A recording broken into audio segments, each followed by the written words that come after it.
Hello students, आज हम लोग बात करेंगे वर्क पावर एनर्जी का वन शॉट लेक्चर। तो बिना टाइम वेस्ट किए शुरू करते।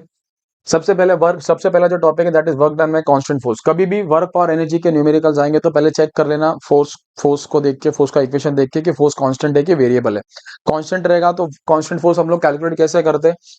कांस्टेंट फोर्स रहेगा तो कांस्टेंट फोर्स भी calculate F bar dot S bar ये इसका वेक्टर फॉर्मेट है।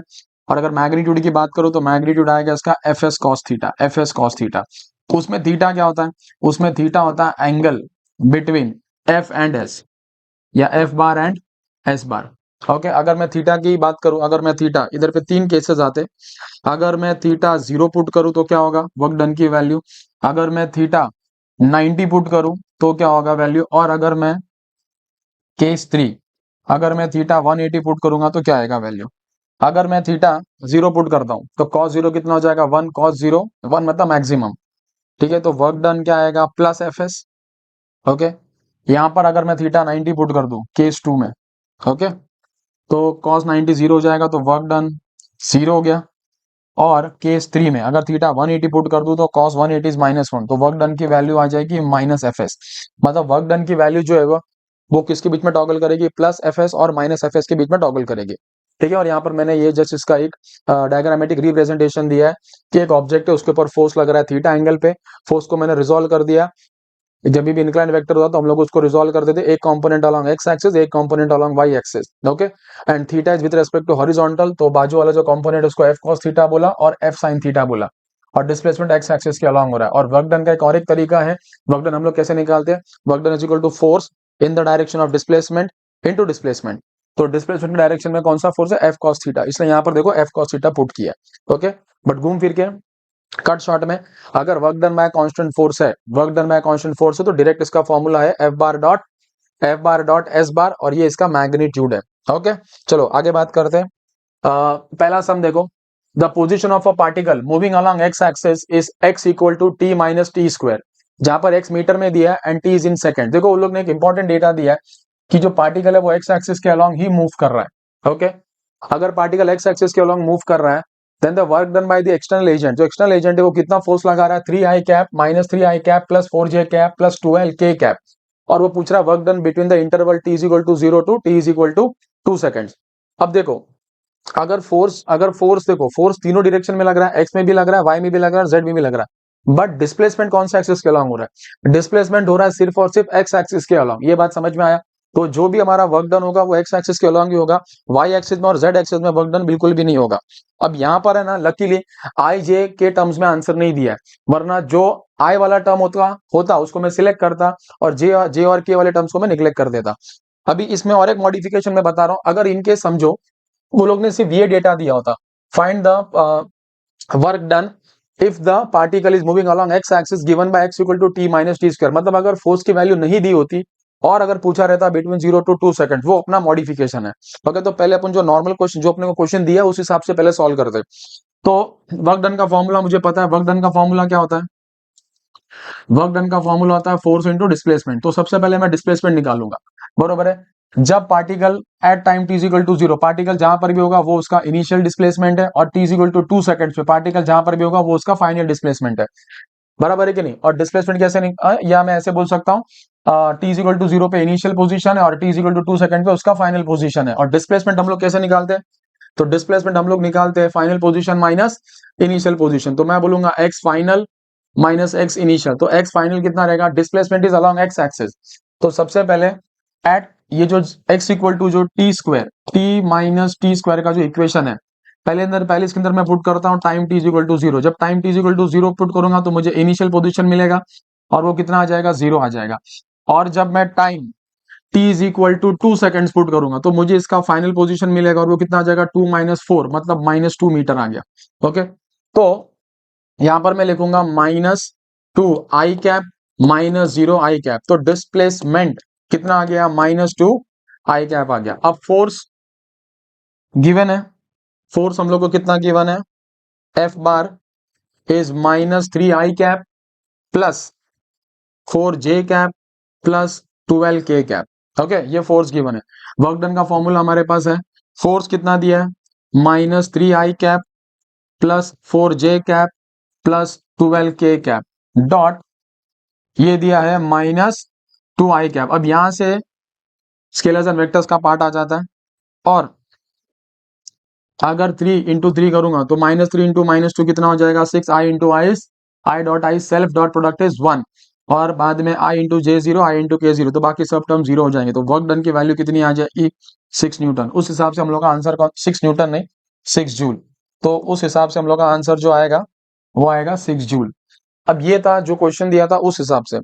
अगर समझो डेटा में सिर्फ और सिर्फ ये वैल्यू दिया होता, ये ठीक है x दिया होता और फोर्स समझो नहीं दिया होता, और अगर उसने पूछा वर्क डन तो कैसे करते। अब ध्यान से सुनना, ये इसका मॉडिफिकेशन है। तो अगर अगर अगर if force is not given, अगर फोर्स नहीं दिया तो क्या करने का, तो जो डिस्टेंस का जो इक्वेशन दिया है बरोबर है वो कितना दिया है t माइनस टी स्क्वायर। क्या करो इसका डेरिवेटिव ले लो, अगर डेरिवेटिव लोगे इसका तो क्या आएगा dx बाई डी टी, ये हो जाएगा 1 हो जाएगा 1 minus 2t। What is dx by D T v, मतलब तुमको क्या मिल गया वेलोसिटी मिल गया वेलोसिटी। अगर इसके अंदर मैं time t is equal to 0 put करूंगा तो मुझे इनिशियल वेलोसिटी मिलेगा, और अगर मैं time t is equal to 3 seconds put करूंगा तो मुझे फाइनल वेलोसिटी मिलेगा। अब ठीक है, हम लोग को कैलकुलेट क्या करना है वर्क डन। तो मुझे फाइनल वेलोसिटी पता है, इनिशियल वेलोसिटी पता है, और वेलोसिटी से मैं काइनेटिक एनर्जी निकाल सकता हूं। और change in kinetic energy, change in kinetic energy क्या देता है हमको वर्क डन देता है। आई बात समझ में। तो अगर अगर अगर क्वेश्चन में अगर फोर्स नहीं दिया है तो भी तुम इसको सॉल्व कर सकते हो। ऑब्वियसली मास दिया होगा, ठीक है, क्योंकि हाफ एम बी स्क्वायर के लिए मास लगेगा।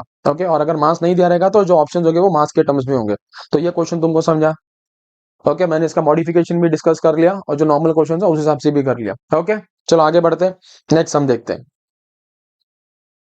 ब्यूटीफुल सम क्या बोल रहा है, a body of mass m, एक बॉडी है जो एलिवेटर के अंदर जा रहा है और एलिवेटर एक्सेलरेट कर रहा है ऊपर की तरफ। If the lift starts accelerating with acceleration A.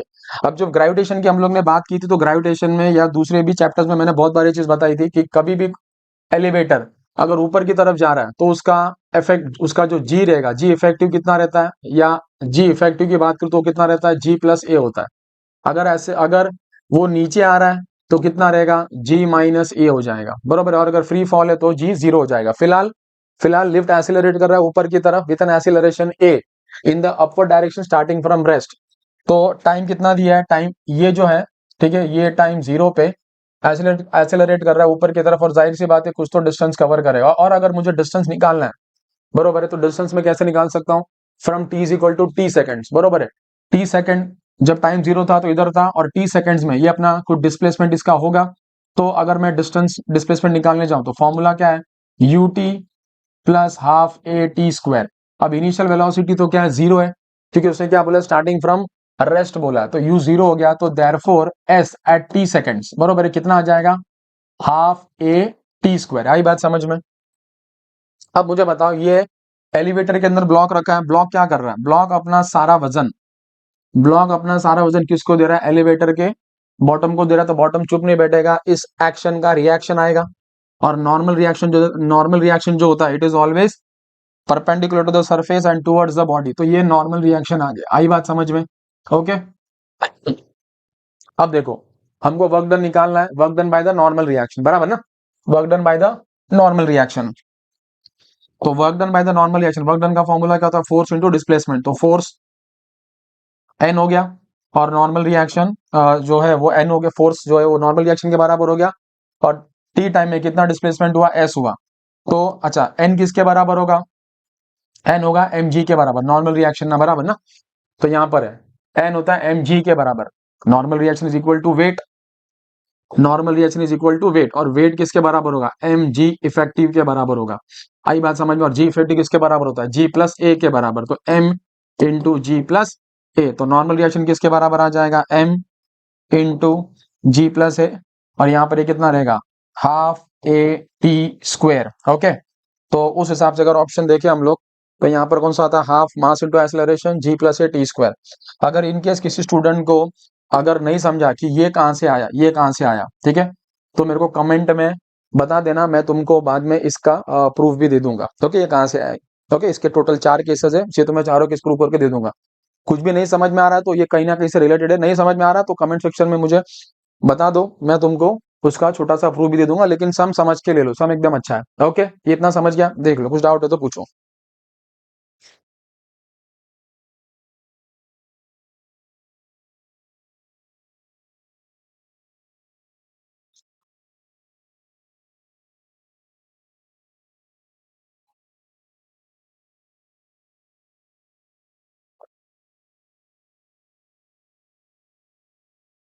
Okay, अब अपन बात करते हैं नेक्स्ट सम की। हाँ, work done by variable force. Okay, work done by variable force में एक्चुअली 3 मेथड्स है।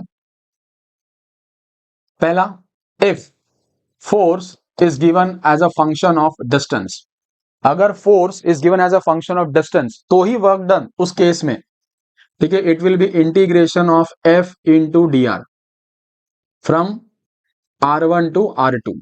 ओके, क्वेश्चन में देख लेना, अगर force is given as a function of time तो ये वाला फॉर्मूला नहीं चलेगा, उसके लिए फिर दूसरा मेथड है। कभी कभी क्या होगा, इक्वेशन है ना, आर के टर्म्स में, डिस्टेंस के टर्म्स में इक्वेशन देने के बजाय, ठीक है, वो लोग क्या देंगे, वो लोग तुमको देंगे ग्राफ। ओके, तो ये एक्स, एक्स नहीं बोलूंगा, आर बोलता हूं क्योंकि मैंने नोटेशन आर लिया, आर और एफ, ठीक है, ऐसा कुछ ग्राफ होगा। तो ग्राफ के, ठीक है, एरिया अंडर द ग्राफ, ये जो भी एरिया होगा, area under F S curve, ये क्या देगा, ये वर्क डन देगा। आई बात समझ में, ये पहली चीज क्लियर हुई। अगर work done by variable force है, ठीक है, तो समझेगा कैसे, फोर्स जो रहेगा वो कांस्टेंट नहीं रहेगा, force it will be given as a function of r x, बरोबर है। तो अगर डिस्टेंस आर बोलो, एक्स बोलो, डिस्टेंस के टर्म्स में, तो वर्क डन कैसे निकालते हैं, integration from limits R1 to R2 f into D r. और अगर ग्राफ दिया है तो ग्राफिकल से हम लोग कैसे निकालते हैं, area under F S curve gives you work done. अब कभी कभी, ओके, सेकंड केस जो है, सेकंड केस में ऐसा होगा कि force will be given as a function of time, और थर्ड केस और एक केस है दैट जहां पर force it will be given as a function of velocity. Okay, तो अगर force is given as a function of time तो उस केस में हम लोग को रिवर्स इंटीग्रेशन करना है। जैसे कि एक्सीलरेशन हमको पता है एफ बाई एम होता है, और यहां पर भी मैं सेम चीज लिख रहा हूं, मास इंटू एक्सीलरेशन क्या होता है, एफ होता है। हम लोग को दोनों ही केस में एक्चुअली करना क्या है, यहां पर मुझे क्या करना है, यहां पर मुझे कैलकुलेट करना है वेलोसिटी, कैलकुलेट वेलोसिटी। ओके, और यहां पर भी सेम मुझे क्या करना है, कैलकुलेट वेलोसिटी। ओके, तो वेलोसिटी हम लोग कैसे कैलकुलेट करेंगे, रिवर्स इंटीग्रेशन से। तो एक्सीलरेशन क्या होता है, dv by D T, F इजिक है ना, एफ बाई एम, और यहां पर मैं ए को लिख सकता हूं dv बाई डी टी, और यहां पर क्या हो जाएगा, एफ बाई एम। ओके, अब अगर मुझे वेरिएबल्स को मैं सेपरेट कर दूं तो dv कितना हो जाएगा, f by m into d t, यहां पर भी सेम चीज, dv is equal to f by m into d t. अब देखो, अगर ये टाइम के टर्म्स में दिया रहेगा 2t² माइनस 3t, तो हम लोग यहाँ पर पुट कर देंगे, बरोबर है। और अगर ये वेलोसिटी के टर्म्स में दिया रहेगा, बराबर है, तो हम लोग यहाँ पर उसको पुट कर लेंगे। ओके, तो उससे होगा क्या, उससे जब इंटीग्रेशन में करूंगा, ओके, तो मुझे वेलोसिटी मिलेगा as a function of time. आई बात समझ में, यहां पर भी मुझे वेलोसिटी क्या मिलेगा, as a function of time. और बाद में मैं क्या कर सकता हूं, work done is equal to change in kinetic energy, work done is equal to change in kinetic energy use करके मैं वर्क डन निकाल सकता हूं। ओके, तो ये था work done by variable force. इसके बाद अपन सम्स देखते हैं। तो एग्जाम्पल, ये एग्जाम्पल क्या बोल रहा है, graph shows the acceleration of a 3 kg particle, mass दिया हुआ है 3 kg, as an applied force moves it from rest, initial velocity कितना दिया है, 0। Okay, initial velocity moves along x-axis, the total work done by the force on the particle by the time the particle reaches x equal to 6 metre. Okay, मतलब यहां से लेके यहां तक, आई बात समझ में। तो सबसे पहले मैं इसका एरिया निकालता हूं, एरिया ये वाला, अगर मैं टोटल एरिया निकालने जाऊं यहां तक, इसके बाद वाला एरिया मेरा किसी काम का नहीं है क्योंकि उसने बोला है सिर्फ 0 to 6। अगर ये मैं एरिया कैलकुलेट करूं तो ये एरिया एक्चुअली दो पार्ट में डिवाइडेड है। एरिया एक तो ये ट्राइंगल का that is half into base, base कितना है, ये 2 है, यहां से लेके यहां तक, तो half into base into height, height is 4 plus, अगर यहां से यहां तक तो करो तो 6 माइनस 2, ये 4 हो गया और ये 4, तो 4, तो 2 और 2 कैंसिल हो गया, 4 4 जा 16, 16 प्लस 4 20, तो एरिया आ गया 20 मीटर स्क्वायर। और ये एरिया जो मैंने निकाला है, ये एक्चुअली एरिया किसका निकाला है मैंने, एक्सीलरेशन और डिस्प्लेसमेंट का निकाला है, ए इंटू एक्स। आई बात समझिए, this is the area of A x. Okay, लेकिन मुझे क्या चाहिए, मुझे चाहिए वर्क डन, और मुझे मालूम है वर्क डन हम लोग कैसे निकालते हैं, force into distance, force into distance, और यहाँ पर force into displacement x, force क्या है, mass into acceleration, mass into acceleration और एक्स, और तुमने ए एक्स का एरिया यहाँ से निकाला है, ए इंटू एक्स बराबर विच इज 20, और मास ये लोग ने दिया हुआ है मास 3 kg, तो 20 इंटू 3, तो कितना आ जाएगा 60 जूल। आई बात समझ में, मतलब एरिया अंडर एक्सीलरेशन डिस्टेंस का निकाला और वो हम लोग ने किससे मल्टीप्लाई कर दिया, मास से, and that is how you calculate the work done. Straight forward था। ओके, चलो आगे बढ़ते हैं। ये सम देखो, okay. ये सम क्या बोल रहा है,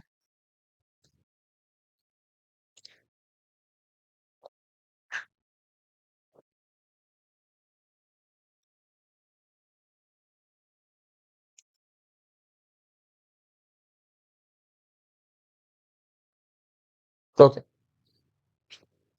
next example, starting at rest, initial velocity कितना है, 0, इनिशियल वेलोसिटी 0 है, मास कितना दिया है, mass is 5 kg. An object is acted upon by only one force as indicated. The total work done by the force. Okay, total work done पूछ रहा है, मतलब मुझे ये वाला एरिया निकालना है और ये वाला एरिया निकालना है। तो area under force time, okay, अगर ये वाला फोर्स टाइम का एरिया निकालूंगा तो वो मुझे क्या देगा, वो मुझे देगा चेंज इन मोमेंटम, वो देगा मुझे चेंज इन मोमेंटम। अगर टाइम बहुत छोटा है तो वो इम्पल्स हो जाता है, और अगर टाइम थोड़ा सा अच्छा खासा है तो वो मोमेंटम होगा। तो area under F T curve, ये एक्स नहीं है, एफ एक्स कर्व होता तो डायरेक्ट अपने को वर्क डन मिल जाता था, but area under F T curve क्या देगा, चेंज इन मोमेंटम। तो एरिया अंडर अगर मैं निकालने जाऊं तो ये एरिया कितना रहेगा, यहां से यहां तक ये 2 है, तो 2 इंटू, और ये जो हाइट है ये 20 है, तो 2 इंटू 20 प्लस, ये जो है ये 3 है, ये 2 और ये 3 है, तो ये 1 आ गया, और ये जो दिस इज -10, तो इंटू -10, ये किसके बराबर रहेगा, चेंज इन मोमेंटम के बराबर। तो ये हो जाएगा 40 -10, that is change in momentum which is 30। Okay, change in momentum, तो चेंज इन मोमेंटम कितना आ गया, 30 यूनिट, बराबर है KG metre per second, okay, या न्यूटन सेकंड, तो ये कितना आ गया, न्यूटन सेकंड।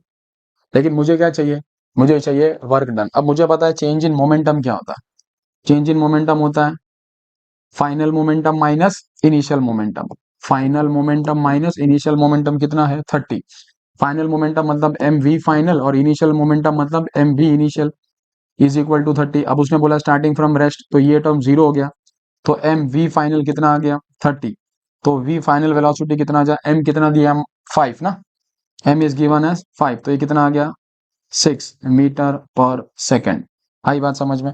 अब मैं वर्क डन निकाल सकता हूँ, वर्क डन का फॉर्मूला क्या होता है, वर्क डन का formula is change in kinetic energy. Change in kinetic energy कितना होता है, kinetic energy final minus kinetic energy initial, तो ये हो जाएगा हाफ एम वी फाइनल का square minus half m v initial का स्क्वायर। ये इनिशियल वेलोसिटी 0 है, तो ये पूरा टर्म 0 हो गया, हाफ 5 और इसका स्क्वायर इज 36।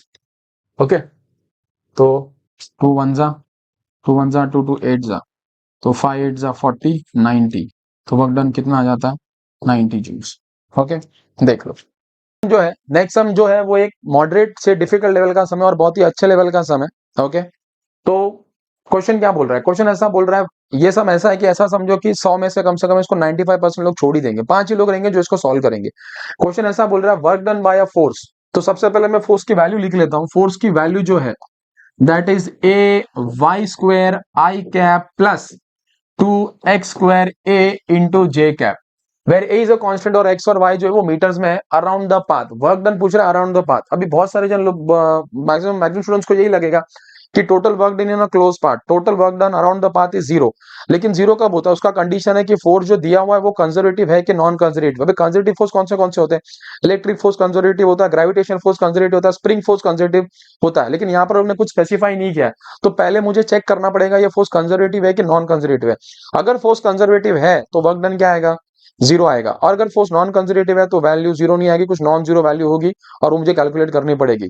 देखो नॉर्मल स्टूडेंट क्या करेगा, यहाँ पर सबसे पहले वो कैलकुलेट करेगा वर्क डन के लिए फोर्स, फोर्स कंजर्वेटिव के नॉन कंजर्वेटिव। तो पहले मैं तुमको लॉन्ग कट ही बताऊंगा, कन्वेंशनल मेथड ही बताऊंगा, लेकिन बाद में मैं तुमको डायरेक्ट शॉर्टकट बताऊंगा।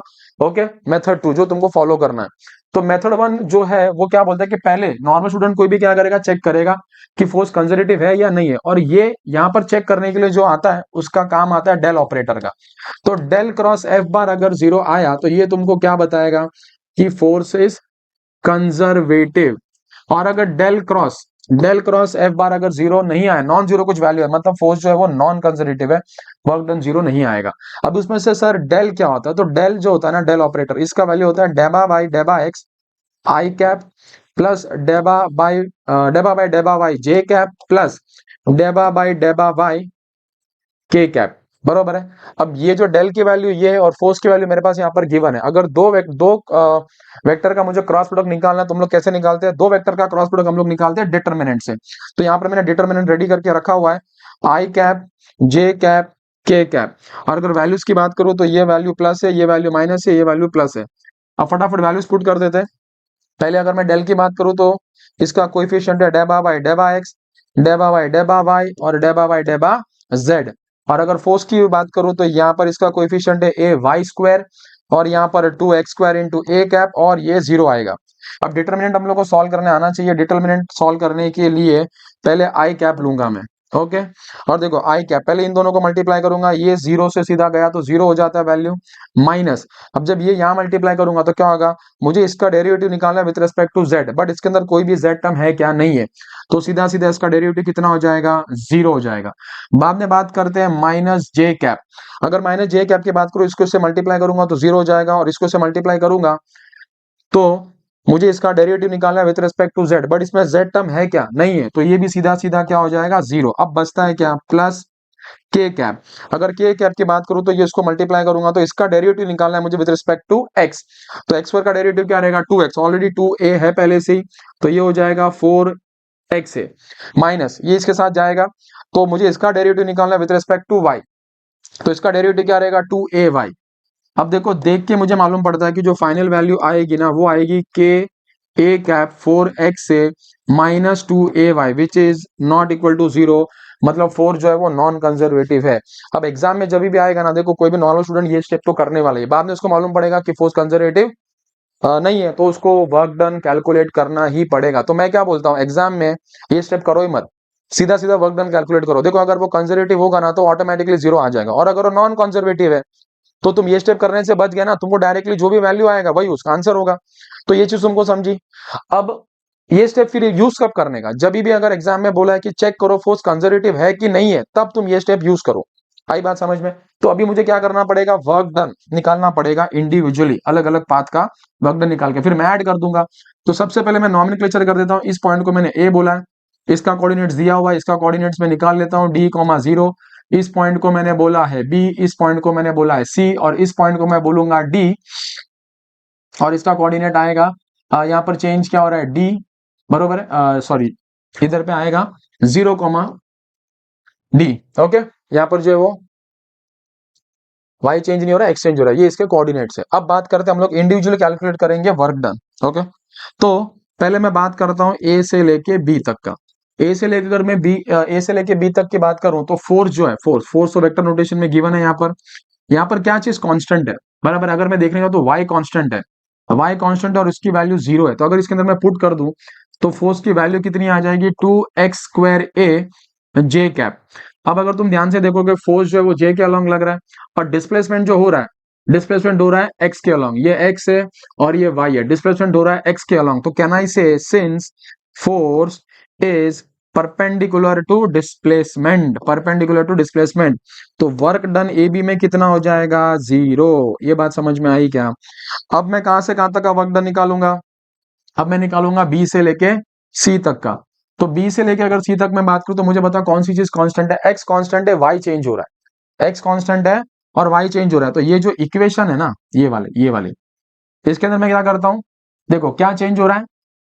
एक्स एक्स कांस्टेंट है तो एक्स किधर इधर है ना, तो पहले मैं यहाँ पर एक्स कांस्टेंट है तो उसको पुट कर देता हूँ।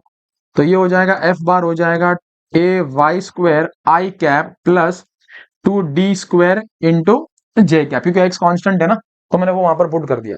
अब डिस्प्लेसमेंट की बात करूं, डिस्प्लेसमेंट की, ठीक है, तो डिस्प्लेसमेंट कैसे निकालेंगे? ये आएगा डी माइनस डी किया तो 0, बरोबर है 0 आई कैप प्लस डी माइनस 0 तो ये हो जाएगा डी जे कैप। अगर मैं वर्क डन निकालने जाऊं बी से लेके सी तक तो एफ डॉट एस करना पड़ेगा, आई इंटू आई तो 0 इंटू कुछ भी रहेगा तो 0 हो जाएगा, आई इंटू आई 1 बट 0 है तो 0 हो गया, और ये कितना रहेगा जे इंटू जे 1 हो जाएगा, और ये आ जाएगा 2AD क्यूब। ओके, तो ये मेरा वर्क डन आ गया कहां से कहां तक का, बी से लेके सी तक का। अब मैं बात करूंगा वर्क डन कहां से लेके कहां तक का, सी से लेके डी तक का। मुझे बताओ सी से लेके डी में, सी से लेके डी में क्या चीज कांस्टेंट है? वाई कांस्टेंट है। वाई जो है वो कांस्टेंट है, ठीक है। तो यहां पर मैं वाई किधर है, इधर है। तो जो टर्म कांस्टेंट इसको मैं पहले पुट कर देता हूं, ये हो जाएगा ए वाई स्क्वायर नहीं, A D square i cap plus 2x square into A J cap. ये समझा कुछ? ओके। अब अगर मैं डिस अगर अब अगर मैं डिस्प्लेसमेंट की बात करूं तो डिस्प्लेसमेंट कैसे निकालते हैं हम लोग? Final minus initial. तो 0 minus D is minus D I cap, और डी माइनस डी इज 0 तो प्लस 0 जे कैप। और अगर मुझे वर्क डन निकालना है, work done from c to d, तो एफ डॉट एस होगा, आई डॉट आई कितना हो जाएगा, 1 हो जाएगा, और ये आएगा minus A D cube. Okay, और बाकी वो टर्म तो 0 हो जाएगा। ये मैंने निकाल लिया वर्क डन कहां से कहां तक का, सी से लेके डी तक का। अब बात करेंगे डी से लेके ए तक का। तो अगर मैं डी से लेके ए तक की बात करूं, ठीक है, मतलब डी ए, तो यहां से हम लोग वर्क डन कैसे निकालेंगे, सुन लो। अब यहां से यहां तक क्या चीज कांस्टेंट है? एक्स कांस्टेंट है, वाई चेंज हो रहा है। तो एक्स कहां पर है, एक्स इधर पे है ना, तो इसको 0 पुट कर दूंगा तो एफ कितना आ जाएगा, बरोबर ना, एक्स 0 है तो फोर्स जो है वो आ जाएगा A y square into I cap. अब तुम देखोगे डिस्प्लेसमेंट हो रहा है वाई के अलोंग और फोर्स लग रहा है एक्स के अलोंग। तो since force is perpendicular to displacement, फिर से क्या होगा, वर्क डन डी ए का कितना हो गया, 0। तो मैंने इंडिविजुअल पाथ का वर्क डन मैंने निकाल लिया है, ए से लेके बी तक का, बी से लेके सी तक का, सी से लेके डी तक का, और डी से लेके ए तक का। तो टोटल वर्क डन जब मैं करूंगा तो 2AD cube minus AD cube, तो नेट वर्क डन जो मुझे आएगा वो आएगा AD क्यूब। आई बात समझ में? उसके हिसाब से आंसर मेरा ये वाला सही है। अच्छा सा मैं इसको सॉल्व करना 2 से 3 बार, ठीक है, और ट्राई करना। कुछ प्रॉब्लम हो नहीं समझे तो मुझे कमेंट सेक्शन में लिखना। ओके, चलो आगे बढ़ते हैं। आगे जो है अब बात करते हैं फोर्स और पोटेंशियल एनर्जी की, फोर्स और पोटेंशियल एनर्जी की। अगर फोर्स कंजर्वेटिव है तो अगर फोर्स कंजर्वेटिव है तो ही, हाँ, अगर फोर्स कंजर्वेटिव है तो पोटेंशियल एनर्जी हम लोग, पोटेंशियल एनर्जी के डेरिवेटिव से हम लोग क्या निकालते हैं, फोर्स निकाल लेते हैं। जिसमें आर क्या होता है, जिसमें आर होता है x i cap plus Y j cap plus Z के कैप होता है। और नीचे मैंने इसका वेक्टर नोटेशन दिया है with respect to x, with respect to y, with respect to z, और माइनस आगे माइनस साइन। ओके, अब बात करते हैं स्टेबल, अनस्टेबल और न्यूट्रल इक्विलिब्रियम के। सबसे पहले ग्राफ को देखो, ग्राफ किसका वर्सेस किसका है। अगर तुम ग्राफ देखोगे तो ग्राफ u वर्सेस डिस्टेंस का है, u वर्सेस डिस्टेंस का है, u वर्सेस डिस्टेंस का है, ठीक है, u versus distance. Okay, u versus x का ग्राफ है। अब देखो अगर तुम काइनेमेटिक्स में मैंने ऑलरेडी ये चीज डिस्कस की थी कि अगर इसका ग्राफ, ठीक है, कोई भी ग्राफ अगर ऊपर की तरफ खुलेगा तो इसका डबल डेरिवेटिव, सिंगल डेरिवेटिव क्या रहेगा, du बाई डी एक्स, और डबल डेरिवेटिव लोगे तो क्या आएगा इसका d बराबर है du और d2y upon D x square. तो कोई भी ग्राफ अगर ऊपर की तरफ खुलेगा तो उसका डबल डेरिवेटिव क्या आता है, पॉजिटिव कांस्टेंट आता है। ये दिख रहा है पॉजिटिव आया, तो पॉजिटिव आया मतलब कौन सा इक्विलिब्रियम है, वो स्टेबल है। अगर यहाँ पर देखोगे, देखो तो मैंने काइनेमेटिक्स में और एक चीज बोली थी कि किसी भी ग्राफ का वैल्यू है ना, बरोबर है कि नहीं, अगर अगर उसके अंदर ग्राफ नीचे की तरफ खुल रहा है, नीचे की तरफ खुल रहा है तो उसका डबल डेरिवेटिव निकालोगे तो नेगेटिव आएगा। तो देखो इसका डबल डेरिवेटिव देखो यहाँ पर नेगेटिव आया। तो अगर डबल डेरिवेटिव नेगेटिव आ रहा है potential energy versus x graph का मतलब वो कौन सा इक्विलिब्रियम है, वो अनस्टेबल इक्विलिब्रियम है। और अगर यहाँ पर ध्यान से देखोगे तो ये स्ट्रेट लाइन है, अगर डबल डेरिवेटिव, मैंने ये भी डिस्कस किया था कि अगर इंक्लाइंड होगा या स्ट्रेट लाइन होगा, अगर उसका डबल डेरिवेटिव निकालोगे तो वो जीरो आएगा, और देखो वो जीरो ही है। तो अगर पोटेंशियल एनर्जी में डबल डेरिवेटिव जीरो आया, मतलब वो किसकी पहचान है, वो न्यूट्रल की है। तो डबल डेरिवेटिव क्या देता है, डबल डेरिवेटिव मुझे देता है, डबल डेरिवेटिव मुझे क्या देता है, नेचर देता है, नेचर। डबल डेरिवेटिव जो है वो मुझे नेचर ऑफ इक्विलिब्रियम देता है, बरोबर है कि, नेचर ऑफ इक्विलिब्रियम, कि वो स्टेबल है, अनस्टेबल है, कि न्यूट्रल है। तो सिंगल डेरिवेटिव मुझे क्या देता है, देखो अगर इस पॉइंट पे देखोगे ना तुम, इस पॉइंट पे, इस पॉइंट पे पोटेंशियल एनर्जी मिनिमम है, पोटेंशियल एनर्जी मिनिमम है, बरोबर है। तो इस पॉइंट पे पोटेंशियल एनर्जी मिनिमम है, इस पॉइंट पे पोटेंशियल एनर्जी मैक्सिमम है, और उस पॉइंट पे पोटेंशियल एनर्जी कांस्टेंट है। अब यहाँ पर पोटेंशियल एनर्जी मिनिमम है, तो जब तुम इसका स्लोप निकालोगे, इस पॉइंट पे स्लोप कितना आएगा, स्लोप आएगा जीरो, ठीक है। डी बाई डी मतलब स्लोप निकाला। तो जब तुम सिंगल डेरिवेटिव निकालते हो, ठीक है, विच इज स्लोप, तो सिंगल डेरिवेटिव जीरो आने से तुम यहां से तुमको क्या मिल जाएगा, यहां से तुमको वो इक्विलिब्रियम पोजीशन मिल जाएगा। आई बात समझ में। तो एक बार अगर घूम फिर के फाइनल रिजल्ट अगर बोलो तो, फोर्स, अगर फोर्स कंजर्वेटिव है तो पोटेंशियल एनर्जी का डेरिवेटिव लेके हम लोग फोर्स निकाल सकते हैं। कोई भी ग्राफ अगर ऊपर की तरफ खुलेगा पोटेंशियल एनर्जी डिस्टेंस में, तो उसका डबल डेरिवेटिव पॉजिटिव है तो स्टेबल है, डबल डेरिवेटिव नेगेटिव है, अगर ग्राफ नीचे की तरफ खुलेगा तो डबल डेरिवेटिव नेगेटिव आएगा, वो अनस्टेबल है, और अगर जीरो आएगा तो वो न्यूट्रल है। और सिंगल डेरिवेटिव लोगे तो तुमको क्या मिलेगा, सिंगल डेरिवेटिव मतलब उस पॉइंट पे उसका स्लोप जीरो करोगे और तुमको वहां से क्या मिलेगा, इक्विलिब्रियम पोजीशन मिलेगा। ओके, तो ये तुम्हारे स्टेबल, अनस्टेबल और न्यूट्रल की हम लोग ने बात किया। अब नेक्स्ट हम देखो, नेक्स्ट हम क्या बोल रहा है, नेक्स्ट हम देखो सीधा सीधा बोल रहा है, एक ग्राफ है पोटेंशियल एनर्जी का, जिसमें पोटेंशियल एनर्जी की वैल्यू दी है के एक्स स्क्वायर, और तुमको वो कंजर्वेटिव फोर्स का ग्राफ पूछ रहा है। तो मुझे मालूम है फोर्स, अगर फोर्स कंजर्वेटिव है तो पोटेंशियल एनर्जी हम लोग कैसे निकालते हैं, अगर पोटेंशियल एनर्जी के डेरिवेटिव से हम लोग फोर्स निकाल लेते हैं, ठीक है। तो minus d u by d x, okay.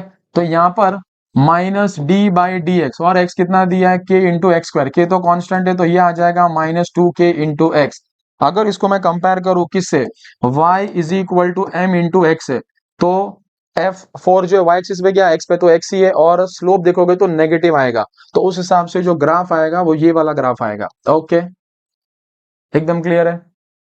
चलो आगे बात करते हैं दूसरे इसके समझे। देखो, the potential energy of a particle of mass 1 kg, तो मास कितना दे दिया, 1 kg दे दिया, और इन अ कंजर्वेटिव फील्ड, मतलब जो है वर्क डन यहाँ पर जीरो आने वाला है। ओके, फोर्स जो है कंजर्वेटिव है, वर्क डन जीरो आने वाला है। जहां पर potential energy given by this equation, जिसमें एक्स एंड वाई मीटर में मेजर किया। इनिशियली पार्टिकल कहां पर है, इनिशियली जो है, इनिशियली एक्स कॉमा वाई इसका दिया हुआ है, और वो है 1,1 कौन से टाइम पे, at t equal to zero, और वो रेस्ट पे, इनिशियल वेलोसिटी इसका जीरो है, ठीक है। और यहाँ पर मल्टीपल चीजें लोग ने पूछी, एक्चुअली ये मल्टीपल चॉइस वाला है, क्योंकि मेरे को यहाँ पर बहुत सारी चीजें करानी थी, तो मैंने एक ही सम लेके कर दिया। अच्छा समय देखो कैसे, अब देखो एक तो ये एक्सीलरेशन बोल रहा है, दूसरा ये वर्क डन बोल रहा है। अभी वर्क डन के लिए भी मुझे फोर्स लगेगा, और एक्सीलरेशन के लिए भी मुझे फोर्स लगेगा। तो मैं क्या करता हूँ, पहले फोर्स निकाल लेता हूँ। फोर्स में कैसे निकालूंगा, उसने बोला है कंजर्वेटिव है, तो फोर्स में कैसे निकालूंगा, पोटेंशियल एनर्जी का डेरिवेटिव लेके। तो मुझे पता है फोर्स की वैल्यू कितनी होती है, minus d u by d x, बराबर है कि नहीं, d u by d r, x नहीं, d u by d r, क्योंकि एक्स वाई जेड तीनों भी है। तो यहां पर मैं अगर इसका वेक्टर नोटेशन लिखूं तो ये होगा माइनस ब्रैकेट ऑफ डेबा यू बाई डेबा एक्स आई कैप प्लस डेबा यू बाई डेबा वाई। अभी देखो उसमें क्या बोल रहा है वो, अभी दूसरे,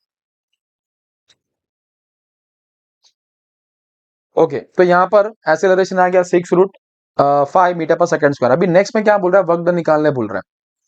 अब वर्क डन के लिए मैं मेरा ब्रह्मास्त्र यूज करूंगा, ठीक है, और ये वर्क एनर्जी थ्योरम से ही आता है, और वो है work done by external agent plus work done by non conservative force is equal to change in kinetic energy plus change in potential energy. Okay, अब देखो क्वेश्चन में बोल रहा है कि कंजर्वेटिव फोर्सेस ही है, तो नॉन कंजर्वेटिव है नहीं, तो उसको उड़ा दो, नॉन कंजर्वेटिव फोर्सेस को उड़ा दो। और क्या बोल रहा है, वर्क डन। अभी वर्क कौन करेगा, जाहिर सी बात है वर्क डन आप और मैं करेंगे, वर्क डन तो एजेंट हो जाएगा, वर्क डन बाय एजेंट होगा, तो वर्क डन बाय एजेंट रहेगा।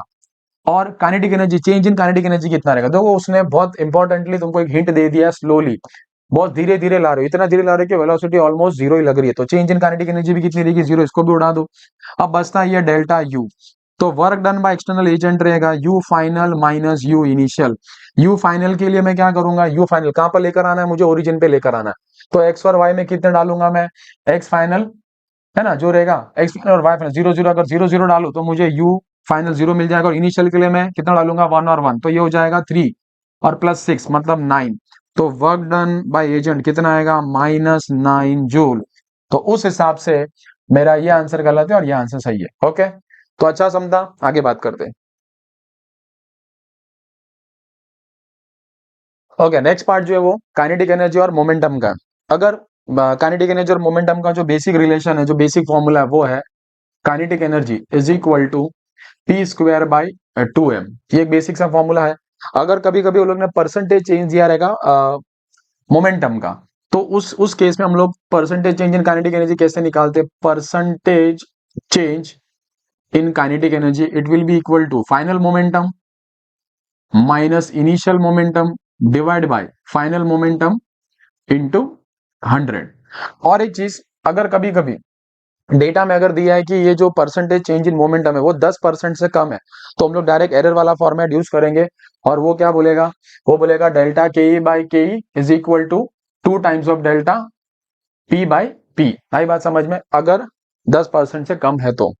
अब आता है ये पूरे मेन चैप्टर का heart, that is work energy theorem. Work energy theorem already क्या बोलता है कि कभी भी वर्क तब होगा जब काइनेटिक एनर्जी चेंज होगा। अब वर्क की जब मैं बात करूं तो कौन से वर्क पिक्चर में आते हैं, तो पहला जो वर्क है that is work done by agent, दूसरा जो वर्क है वो आता है work done by conservative forces, work done by the conservative forces, तीसरा आता है work done by non conservative forces, and that is equal to change in kinetic energy. अब जैसे कि मैंने जस्ट अभी तुमको थोड़ा टाइम पहले मैंने बताया कि अगर फोर्स कंजर्वेटिव है, अगर फोर्स कंजर्वेटिव है तो वर्क डन हम लोग कैसे निकालते हैं, अगर फोर्स कंजर्वेटिव है तो वर्क डन हम लोग निकालते हैं minus d u by d are से। अगर फोर्स को डिस्टेंस से मल्टीप्लाई कर दूंगा तो मुझे वर्क डन मिलेगा, और ये वर्क डन कैसा रहेगा, कंजर्वेटिव रहेगा। तो मैं यहाँ पर ऐसे बोल सकता हूँ कि work done by conservative forces is actually minus delta U, it is minus delta U, एक second, okay, minus delta you. तो ये जो मेरा फाइनल इक्वेशन जो है, ये मेरा फाइनल इक्वेशन डेल्टा यू को वहां पर भेज दूं तो मैं क्या हो जाएगा, work done by agent plus work done by non conservative force, ये किसके बराबर होगा, डेल्टा के प्लस डेल्टा यू। और यही मैंने भी थोड़ा टाइम पहले इक्वेशन वहां पर लिखा था, अगर याद होगा तो। ठीक है, ये देखो ये वाला। ओके, ओके, चलो अब ये जो इक्वेशन है ना, इसमें दो तरीके से बात करेंगे वो लोग। अगर देखो डेटा में कभी भी वो लोग ने नॉन कंजर्वेटिव फोर्सेस नहीं दिया है, ठीक है, नॉन कंजर्वेटिव फोर्सेस नहीं दिया है, इसका मतलब है ना, और work done by external agent भी नहीं है, मतलब समझ जाना मैकेनिकल एनर्जी कंजर्व्ड है। या अगर लोग ने बोला मैकेनिकल एनर्जी कंजर्व्ड है, मतलब वर्क डन बाय एजेंट और work done by non conservative force absent रहेगा, बरोबर है। ओके, और अगर वो लोग ने डेटा में दे दिया है कि work done by external agent या work done by non conservative force है, तो तुमको ये फिर ब्रह्मास्त्र यूज करना पड़ेगा, that is work energy theorem use करना पड़ेगा। अगर वो लोग ने बोल दिया है if mechanical energies conserved, okay, तो डेल्टा के ई या डेल्टा के किसके बराबर होगा, डेल्टा यू के बराबर होगा, और ये होगा kinetic energy final minus kinetic. तो नेक्स्ट जो पार्ट है that is potential energy of the hanging chain, या कभी भी या बहुत बार लोग पूछते हैं find the work done in pulling the in pulling the chain, या in pulling the hanging part of the chain. तो देखो यहाँ पर कंसेप्ट समझो। सबसे पहले पोटेंशियल एनर्जी, अगर पोटेंशियल एनर्जी में किसी पॉइंट ऑब्जेक्ट की बात करूंगा तो पोटेंशियल एनर्जी पॉइंट ऑब्जेक्ट की कैसे निकालते हैं हम लोग, mgh से, बरोबर है। बट अगर वो नॉन पॉइंट मास होगा, नॉन पॉइंट ऑब्जेक्ट होगा, तो पोटेंशियल एनर्जी कैसे निकालते हैं, पोटेंशियल एनर्जी निकालते हैं उसके सेंटर ऑफ मास रेफरेंस से लेके उसका सेंटर ऑफ मास तक। फॉर एग्जांपल अगर मैं पेन की बात करूं, तो ये पेन का अगर मैं पोटेंशियल एनर्जी तुमको निकालने बोलूंगा, तो अगर समझो ये मेरा हाथ, अगर ये मेरा हाथ मेरा रेफरेंस है, तो तुम पोटेंशियल एनर्जी रेफरेंस से लेके उसके सेंटर ऑफ मास तक निकालोगे। अगर अगर ये टोटल हाइट h है तो उसका h/2 आएगा, जो mgh है उसके अंदर h कितना आएगा, h/2 आएगा। और अगर मैंने ऐसे ऐसे किया तो रेफरेंस ये मेरा नीचे हो गया, तो ये हो जाएगा माइनस mgh हो जाएगा, और उसमें h कितना रहेगा, h/2 आ जाएगा, या जो भी वैल्यू दिया रहेगा वो। तो सबसे पहले यहाँ पर पोटेंशियल, अगर ये लाइन दिख रहा है, ये मेरा रेफरेंस मैंने पकड़ा है, तो पोटेंशियल एनर्जी सिर्फ और सिर्फ कितना, हैंगिंग पोर्शन का आएगा। समझो ये लेंथ L है, तो मुझे अगर पोटेंशियल एनर्जी इसका निकालना है, तो फॉर्मूला क्या बोलता है पोटेंशियल एनर्जी का, ये है mass of the hanging part into g into length of the hanging part. अभी मास कैसे निकालोगे, तो पूरे चेन का मास, पूरे चेन का लेंथ L है और मास M है, तो मैं ऐसे बोल सकता हूँ L लेंथ का मास M है, तो यूनिट लेंथ का मास कितना है, स्मॉल एम, ठीक है ना। तो यहाँ पर ये स्मॉल एम कितना आ जाएगा, कैपिटल एम बाई एल। और मैं यहाँ से लेंथ ऑफ हैंगिंग पोर्शन भी निकाल सकता हूँ कि यूनिट लेंथ का मास कितना है, यूनिट लेंथ का मास है एम बाई एल, तो एल लेंथ का मास कितना रहेगा, एक्स। मैं क्रॉस मल्टीप्लाई करूंगा तो एक्स कितना आ जाएगा, m by l into l. ये यूनिटरी मेथड से हम लोग निकाल सकते हैं या लीनियर डेंसिटी से भी निकाल सकते हो। अब ये निकालने के बाद में since it is a non point mass, मैं सबसे पहले इसका सेंटर मार्क कर लूंगा। तो यहाँ से यहाँ तक ये लेंथ कितना आ जाएगा, L/2। अगर ये लेंथ L/3 है तो L/6 हो जाएगा। आई बात समझ में। अब मास तुमको पता है, एल तुमको पता है, यहाँ पर वैल्यूज पुट करके तुम पोटेंशियल एनर्जी निकाल सकते हो। इसके अंदर और एक पार्ट आता है, वो जो यहाँ से मैं थोड़ा और यहाँ से थोड़ा और डिस्कस कर लेता हूँ। ये क्या बोलते हैं, work done by conservative force change in potential energy. अब इसका मतलब क्या होता है, अगर तुम कंजर्वेटिव फोर्स के अगेंस्ट काम करोगे तो पोटेंशियल एनर्जी बढ़ेगा, और कंजर्वेटिव फोर्स के फेवर में काम करोगे तो पोटेंशियल एनर्जी घटेगा। जैसे एग्जाम्पल स्प्रिंग में होता है। अगर मैं स्प्रिंग की बात करूं तो ये स्प्रिंग है। अभी स्प्रिंग कौन से स्टेट में है, अभी स्प्रिंग रिलैक्स स्टेट में है, रिलैक्स स्टेट में।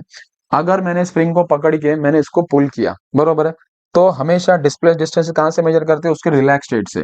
तो अगर जब मैंने इसको यहां से अगर मैंने स्प्रिंग को पुल किया, तो देखो इतना मैंने इसको एक्सटेंड कर दिया, इतना इतना एक्स। तो इसके अंदर बरोबर है, मैंने जो वर्क किया वो उसके अंदर स्टोर हो जाएगा in the form of potential energy. और वो पोटेंशियल एनर्जी की वैल्यू कितनी आएगी, हाफ के एक्स स्क्वायर, जिसमें के क्या होता है उसका spring constant, force per unit displacement या फोर्स पर यूनिट डिफ्लेक्शन तो भी बोल सकते हो, बराबर है कि नहीं, फोर्स पर यूनिट डिस्प्लेसमेंट। अब मुझे बताओ यहाँ पर पोटेंशियल एनर्जी बढ़ा कि घटा। तो जब स्प्रिंग को मैंने उसके ओरिजिनल लेंथ से उसको जब मैंने खींचा, तो मैंने काम किसके अगेंस्ट किया, मैंने काम किया कंजर्वेटिव फोर्स के अगेंस्ट काम किया, तो पोटेंशियल एनर्जी यहाँ पर बढ़ जाएगा। बट जब मैंने खींच के वापस जब उसको मैं लेकर आ रहा हूँ, तो अभी मैं क्या कर रहा हूँ, अभी मैं उसको उसके मीन पोजीशन की तरफ लेकर आ रहा हूँ, समझ में आ रहा है। तो पोटेंशियल एनर्जी क्या हो जाएगा, कम हो जाएगा। आई बात समझ में, अंडरस्टूड। और अगर इसी स्प्रिंग को अगर मैं ऐसे कॉम्प्रेस करता हूं, इधर पे ये दिख रहा है, समझो यहां तक लेकर आ गया, तो देखो मैंने कितना कॉम्प्रेस कर दिया, इतना। तो अब फिर भी फिर से मैंने स्प्रिंग को क्या, ये इसका नेचुरल लेंथ था और मैंने ऐसे दबाया इसको, तो मैंने वर्क जो किया वो मैंने कंजर्वेटिव फोर्स के अगेंस्ट किया, तो फिर से पोटेंशियल एनर्जी क्या हो जाएगा, बढ़ जाएगा। आई बात समझ में। तो इससे कंक्लूजन में क्या समझा कि जब भी तुम वर्क कंजर्वेटिव फोर्स के फेवर में करोगे तो हमेशा पोटेंशियल एनर्जी घटेगी, और उसके अगेंस्ट में करोगे तो पोटेंशियल एनर्जी हमेशा बढ़ जाएगी। अच्छा, अब एक अच्छा सम मैंने रखा है, ये क्या बोल रहा है, a particle starts from rest from the top of an incline plane, ठीक है, और theta is the plane angle. तो मैं यहाँ पर थीटा जो है वो प्लेन एंगल यहाँ पर बता देता हूँ, ओके, ऐसे करके। अब ये क्या बोल रहा है, incline plane and again comes to rest on reaching the bottom most point. तो जाहिर सी बात है, जब तुमने यहाँ से इसको छोड़ा रेस्ट पे से, इनिशियल वेलोसिटी कितना इसका, 0 है, और फाइनल भी 0 है। इसका मतलब क्या होगा, ये कुछ डिस्टेंस तक एक्सेलरेट करेगा, क्योंकि सरफेस क्या होगा, सरफेस स्मूथ होगा, और कुछ डिस्टेंस के बाद क्या होगा, सरफेस रफ होने की वजह से ये क्या होगा, रिटार्डेशन होगा, और फाइनली रेस्ट पे आ जाएगा। तो लेट से मैं बोलता हूं कि यहां से यहां तक, ठीक है, ये जो वैल्यू है यहां से यहां तक, ओके, यहां से यहां तक, लेट से ये जो है, ये जो सरफेस है यहां से लेके यहां तक, ये इतना स्मूथ है जिसका लेंथ एल एस बोल देता हूं मैं, और यहां से यहां तक जो लेंथ है ये रफ है, और इसको मैंने एल आर बोल दिया। और यहाँ पर जो फ्रिक्शन का कोइफिशिएंट है ये भी लोग ने डेटा में दिया हुआ है, दिस कोएफिशिएंट ऑफ फ्रिक्शन, इसकी वैल्यू लोग ने दी है, mu is equal to 3 tan theta, okay. और वो क्या पूछ रहा है, रेशियो पूछ रहा है, ratio of the rough length to smooth length, ठीक है, मतलब l r to L S पूछ रहा है। अब नॉर्मली ऐसा क्वेश्चन देखे स्टूडेंट तो छोड़ ही देते, ओके, एकदम इजी है, अपना ब्रह्मास्त्र चलाना है। मुझे बताओ, जब यहाँ से यहाँ तक चलेगा तो ये जो वर्क डन हो रहा है, बरोबर है कि नहीं, ये किसके अगेंस्ट हो रहा है, ये कंजर्वेटिव फोर्स के अगेंस्ट ही हो रहा है ना, ग्रेविटी इसको पुल कर रहा है। लेकिन इसके बाद क्या हो रहा है, नॉन कंजर्वेटिव फोर्स आ रहा है, क्योंकि फ्रिक्शन आ गया, तो कंजर्वेटिव नॉन कंजर्वेटिव आ गया, मतलब मैकेनिकल एनर्जी कंजर्व नहीं रहेगी, बरोबर है। तो अगर मैं मेरा वर्क एनर्जी थ्योरम यूज करूं, ठीक है, work done by the agent plus work done by the non conservative force is equal to change in kinetic energy plus change in potential energy, ठीक है। अब यहाँ पर एजेंट कोई तो है नहीं, एजेंट तो कोई काम कर नहीं रहा है, जो भी है नॉन कंजर्वेटिव फोर्स काम कर रहा है, तो इसको हम लोग पहले उड़ा देते हैं। अब बचा क्या, काइनेटिक एनर्जी की बात करो तो इनिशियल भी 0 और फाइनल भी 0, तो काइनेटिक एनर्जी को भी उड़ा दो। अब बचा क्या, नॉन कंजर्वेटिव फोर्स, ठीक है। तो अगर मैं नॉन कंजर्वेटिव फोर्स की बात करूं तो यहां से लेके यहां तक, बराबर है, ये क्या रहता है, वर्क डन की तरह फोर्स इंटू डिस्प्लेसमेंट, यहां से यहां तक कौन काम कर रहा है, फ्रिक्शन। तो ऑब्जेक्ट जो है, बरोबर है, ये जो ऑब्जेक्ट जो है वो जा ऐसे रहा है, लेकिन इसके ऊपर फ्रिक्शनल फोर्स कहाँ लगेगा, ऊपर की तरफ। और ये फ्रिक्शनल फोर्स की वैल्यू कितनी रहेगी, फ्रिक्शनल फोर्स की वैल्यू रहेगी म्यू टाइम्स ऑफ एन, और एन किसके बराबर होगा, एन होता है एम जी कॉस थीटा। अगर ये सरफेस सीधा होता तो एन किसके बराबर होता, एम जी के बराबर होता। तो यहाँ पर डिस्प्लेसमेंट कहाँ हो रहा है, नीचे हो रहा है, फोर्स किधर लग रहा है, फ्रिक्शन का ऊपर, तो थीटा 180 है, थीटा 180 तो कितना आ जाएगा, थीटा 180 रहेगा, तो मैंने स्टार्टिंग में बोला था थीटा 0 रहेगा तो प्लस एफ एस, थीटा 180 रहेगा तो माइनस एफ एस, ठीक है। तो यहाँ पर कितना आ जाएगा, माइनस माइनस फ्रिक्शनल फोर्स कितना है, mu m g cos theta into into displacement कहां से कहां तक हो रहा है, पूरा रफ लेंथ में हो रहा है, ठीक है, into distance l are is equal to change in potential energy. अब मुझे बताओ, अगर मैं इसको रेफरेंस पकड़ता हूं, ठीक है, ये जो पोर्शन है अगर मैं इसको रेफरेंस पकड़ता हूं इस हिसाब से, ठीक है, यहाँ पर पोटेंशियल एनर्जी जो रहेगी वो फाइनल होगी, और यहाँ पर जो पोटेंशियल एनर्जी होगी वो इनिशियल होगी। तो इनिशियल पोटेंशियल जी फाइनल तो कितनी है, 0 है, माइनस अगर इनिशियल निकालना है तो मुझे एम जी एच चाहिए, एम तो ठीक, एम तो एम है, जी और एच में कैसे निकालूंगा, एच ये पूरा का पूरा यहाँ से लेके यहाँ तक डिस्टेंस होता है, ठीक है। तो एच अगर मुझे निकालना है तो मुझे हाइपोटेन्यूज पता है, तो साइन थीटा, अगर मैं साइन थीटा की बात करूं, यहाँ पर लिखता हूं मैं sine theta is equal to, ये समझो एच है, तो sine theta is equal to h upon hypotenuse, hypotenuse कितना है, l s plus l r, तो एच कितना आ गया, l s plus l r into sine theta. Okay, तो अगर यहां पर मैं पुट कर दूं तो l s plus l r into sine theta, देखो अभी कुछ नहीं करना है, एकदम सिंपल और एकदम झटके से आंसर आ जाएगा। म्यू की खाली वैल्यू पुट कर दो, बाकी एम जी उड़ा दो, माइनस माइनस से कैंसिल कर दो, म्यू कितना है 3 tan theta into cos theta into L R, और ये हो जाएगा एल एस, ये यहाँ पर ऐसा ब्रैकेट डालता हूँ, ठीक है, l s plus l r into sine theta. अब tan के अंदर क्या होता है, साइन और कॉस होता है ना, tan में क्या होता है, sine theta by cos theta से गया साइन थीटा, यहाँ से साइन थीटा चले गया, तो यहाँ पर कितना बचा, 3 times of rough length, okay, is equal to smooth length plus rough length, इसको यहाँ से सब्ट्रैक्ट कर लो, तो कितना हो जाएगा, ये 2 times of L are is equal to L S, वो L R by L S पूछ रहा है ना, L R by L S, तो यहाँ जाएगा 1:2, ये आ जाएगा L R by L S, और ये आ गया 1:2, ओके। तो उस हिसाब से हमारा आंसर होता है थर्ड वाला, ब्यूटीफुल सम, मस्त समिंग, ठीक है।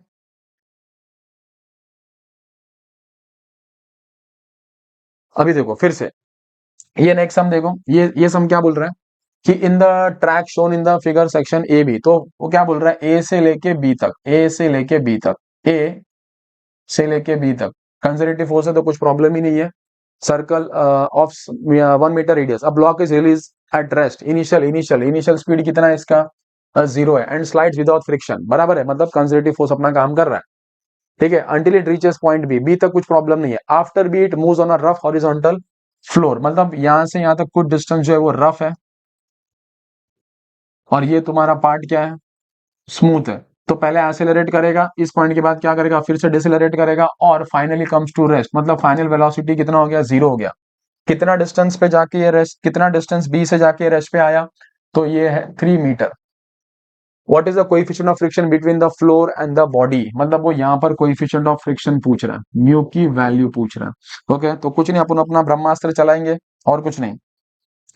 तो वर्क एनर्जी थ्योरम क्या बोलता है, work done by the external agent plus work done by the non conservative force is equal to change in kinetic energy plus change in potential energy, okay.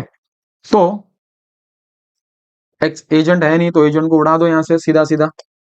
अब conservative force की बात करूं, again friction कहां पर लगेगा, friction उल्टा लगेगा, तो फ्रिक्शन जो रहेगा, बरोबर है, इसका मोशन इधर है तो फ्रिक्शन उल्टा लगेगा, that is minus mu m g, ठीक है। अब फ्रिक्शन क्या रहेगा, mu m g into distance कितना रहेगा 3 is equal to change in kinetic energy, फिर से 0 आएगा, प्लस फाइनल, अगर मैं अगर मैं यहाँ पर रेफरेंस रेफरेंस रेफरेंस अभी मैं इसको ये ग्राउंड को पकड़ता हूँ रेफरेंस, तो फाइनल पोटेंशियल एनर्जी 0 हो गया, और इनिशियल पोटेंशियल एनर्जी के लिए क्या करूंगा मैं, एम जी एच, तो एम कितना है, एम जी, और एच मुझे दिया है 1 है ना, चाहिए तो मैं वैल्यूज बाद में भी पुट कर सकता हूं, ओके। तो हाँ, अब मैं क्या करता हूँ, म्यू एम जी बराबर है, एम जी तो वैसे कैंसिल आउट हो जाता है, माइनस माइनस से कैंसिल आउट हो गया, तो यहाँ पर क्या बचा, 3 times of mu into H, और एच की वैल्यू कितनी दी है 1, तो म्यू की वैल्यू कितनी आ गई 1/3।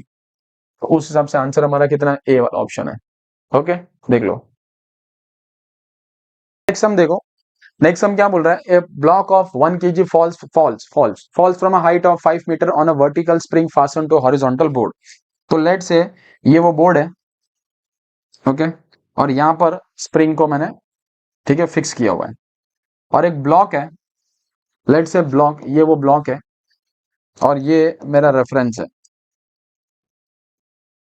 ओके, मीन पोजीशन, स्प्रिंग का मीन पोजीशन को मैंने रेफरेंस पकड़ लिया, रिलैक्स स्टेट को मैंने मेरा रेफरेंस पकड़ लिया। तो ये ब्लॉक जो है वो कितना हाइट पे है, ब्लॉक जो है वो हाइट है 5 मीटर हाइट पे है। अब वो क्या बोल रहा है, इफ द स्प्रिंग कांस्टेंट, तो स्प्रिंग कांस्टेंट के दिया हुआ है, और वो कितना दिया है 10 Nm।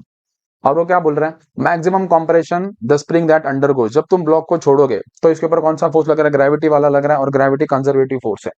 ठीक है, उसके बाद में स्प्रिंग कॉम्प्रेस होगा, बरोबर है, और स्प्रिंग जब कॉम्प्रेस होगा, ठीक है, तो उसको तुम कॉम्प्रेस कर रहे हो, तो मैंने क्या बोला कि जब तुम कंजर्वेटिव फोर्स के अगेंस्ट में करते हो, कंजर्वेटिव फोर्स के अगेंस्ट में करते हो तो पोटेंशियल एनर्जी बढ़ जाती है, बरोबर है। तो यहाँ पर एक तो कंजर्वेटिव, अच्छा कोई भी एजेंट है क्या, नहीं, कोई भी एजेंट नहीं है, नॉन कंजर्वेटिव फोर्स है क्या, नहीं है, तो इसका मतलब मुझे समझ गया कि ये मैकेनिकल एनर्जी वाला कंजर्व वाला प्रॉब्लम है, क्योंकि work done by agent absent है, work done by non conservative force भी एब्सेंट है।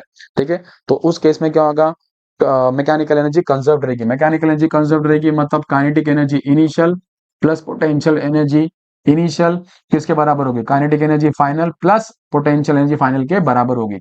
अब इनिशियल काइनेटिक एनर्जी की बात करूं, तो देखो बॉल, जो ब्लॉक है दैट इज फॉलिंग फ्रॉम, है ना, दैट फॉल्स बोला है, मतलब इनिशियल कितना है, रेस्ट है, और वो स्प्रिंग को कॉम्प्रेस कब तक करेगा, देखो जब तक ब्लॉक का स्पीड 0 नहीं होता तब तक वो स्प्रिंग को कॉम्प्रेस करते जाएगा। तो मैं बोलता हूं, लेट से इधर बाजू में बना, तो ये वो पोजीशन है, ये वो पोजीशन है, ठीक है, रेफरेंस है, ये वो पोजीशन है जहां पर ब्लॉक रेस्ट पे आ जाता है, ब्लॉक रेस्ट पे आ गया तो उस टाइम पे स्प्रिंग क्या हो गया, मैक्सिमम कंप्रेस हो गया। तो मुझे ये एक्स निकालना है, और यहाँ पर फाइनल स्पीड कितना है, 0 है, इनिशियल कितना है, 0 है, फाइनल कितना है, 0, तो इसको सीधा सीधा उड़ा दो। अगर मैं पोटेंशियल एनर्जी की बात करूं, तो ये प्लस एम जी एच हो जाएगा, तो यहाँ पर कितना रहेगा, एम की वैल्यू कितनी दी है 1, जी की वैल्यू मैं ले लेता हूँ 10 इंटू एच की वैल्यू कितनी दी है 5, is equal to, final potential energy की बात करूं, तो फाइनल पोटेंशियल एनर्जी ब्लॉक का कितना रहेगा, रेफरेंस है माइनस एम जी एच, तो माइनस एम, एम कितना है उसका 1 इंटू जी कितना है 10, और ये रहेगा एक्स जो मुझे निकालना है, बरोबर है। और काइनेटिक, अगर मैं स्प्रिंग की पोटेंशियल एनर्जी की बात करूं, ठीक है, तो वो हमेशा पॉजिटिव रहती है, दैट इज हाफ के एक्स स्क्वायर, तो ये रहेगा प्लस हाफ के की वैल्यू कितनी है 10 इंटू एक्स स्क्वायर, आई बात समझ में। तो अब अगर इसको मैं सिंप्लीफाई करने जाऊं, तो ये अगर मैं डिवाइड बाय 5 कर दूं, ठीक है, तो ये कितना हो जाएगा इक्वेशन, ये पूरा इक्वेशन जो है 5 से डिवाइड कर दूं कि 10 से कर दूं, चलो 10 से कर देता हूं, तो ये कितना हो जाएगा 5, यहाँ पर कितना हो जाएगा माइनस 2x, बरोबर है, ये 10 से गया, माइनस 2x नहीं, ये हो जाएगा माइनस एक्स, और ये हो जाएगा प्लस एक्स स्क्वायर बाई 2, सही है, मैंने 10 से डिवाइड मार दिया। ओके, अभी क्रॉस मल्टीप्लाई करूंगा तो ये हो जाएगा 10 minus 2x plus x square, तो ये हो जाएगा x square minus 2x minus 10 equal to 0। तो अगर मैं यहाँ पर बात करूं, तो a की वैल्यू 1 है, b की वैल्यू -2 है, c की वैल्यू -10 है, तो -b प्लस और minus B square minus 4ac का रूट अपॉन 2a, तो b की वैल्यू कितनी है, माइनस ऑफ -2 प्लस और माइनस, ये -2 का square -4 into 1 into -10 divided by 2 into 1। अब देखो ये कितना हो जाएगा, 2 प्लस है, 2 प्लस और माइनस, ओके, रूट ऑफ ये हो जाएगा 4, और ये हो जाएगा प्लस 44, 44 नहीं 40, ठीक है, और डिवाइडेड बाय 2, ठीक है। तो अगर इसको मैं और आगे सॉल्व करूं तो कितना हो जाता है 44, तो ये हो जाएगा 2 प्लस और माइनस 2 रूट 11 आ जाएगा ना, क्योंकि 11 4 44 हो गया, और 11 इंटू 4 क्या, और 2 को बाहर ले लिया 11, और ये हो गया 2, और ये हो जाएगा 1 प्लस और माइनस, 2 कैंसिल आउट हो गया। देखो अब 1 माइनस रूट 11 तो हो नहीं सकता, क्योंकि रूट 11 का जो स्क्वायर रूट आएगा वो 1 से ज्यादा आएगा और नेगेटिव तो हो नहीं सकता x। ओके, तो यहाँ पर मैं इसको डिस्कार्ड कर दूं अगर उस नेगेटिव वैल्यू को, तो बचती कौन सी है, 1 प्लस रूट 11। अभी रूट 11 का आसपास जो आएगा, देखो अगर ये 9 होता, ठीक है, थोड़ा सा स्मार्ट वर्क कर दे, अगर ये 9 होता तो इसका आंसर 3 के आसपास आता, बरोबर है कि नहीं। और अगर ये 16 होता, तो 16 होता तो 4 आता, ये ज्यादा नजदीक किसके, 11 ज्यादा नजदीक किसके, 9 के, तो 3.1 3.2 3.3 के आसपास आएगा।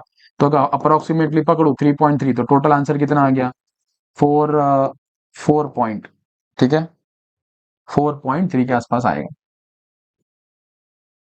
4.3 मीटर के आसपास अप्रोक्सीमेटली। देखो और वही हो तुम्हारा आंसर है। आई बात समझ में, अच्छा समय देख लो, मस्त।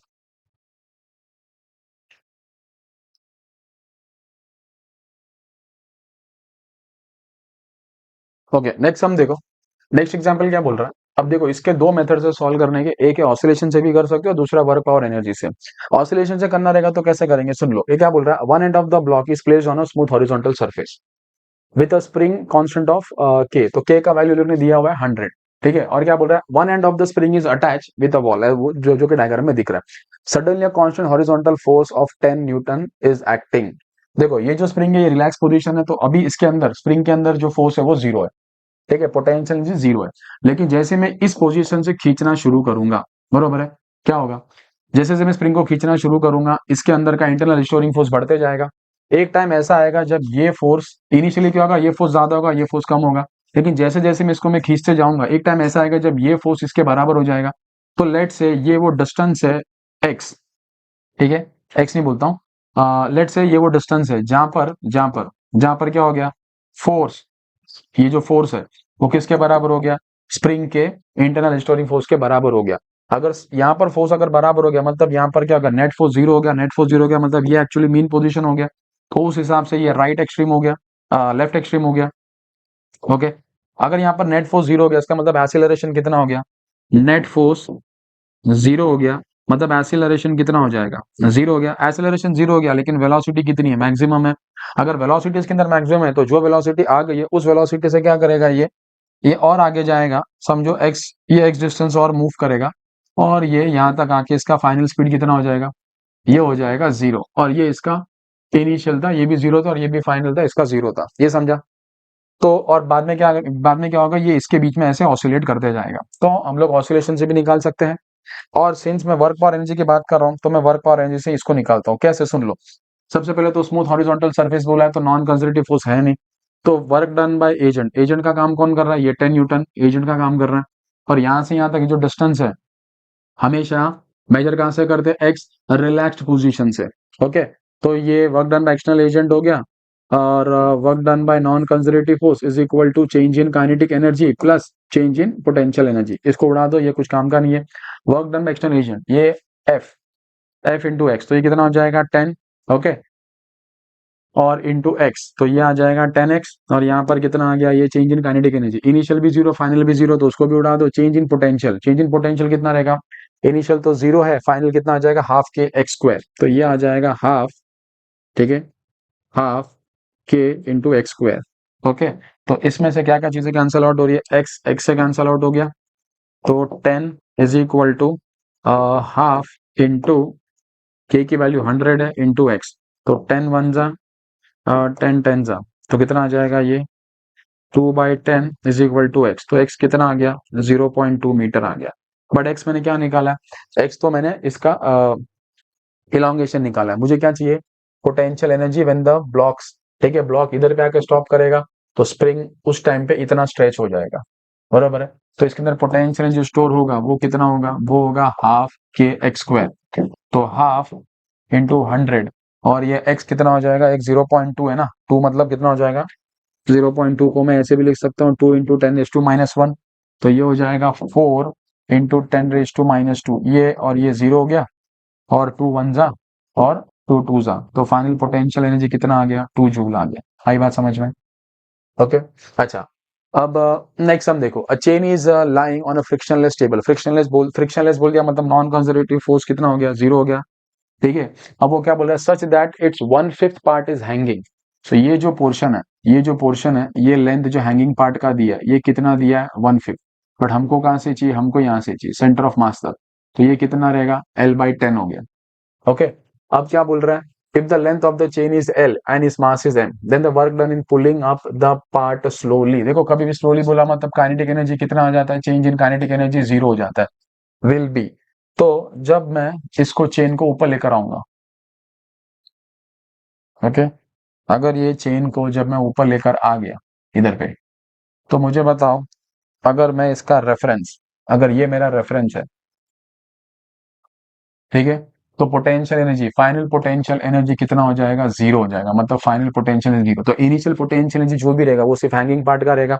तो इनिशियल पोटेंशियल एनर्जी अगर मुझे लिखना है, इनिशियल पोटेंशियल एनर्जी, तो वो कितना रहेगा, mass of the hanging part into g into length of the hanging part, but ये रेफरेंस से सी जी तक का होगा।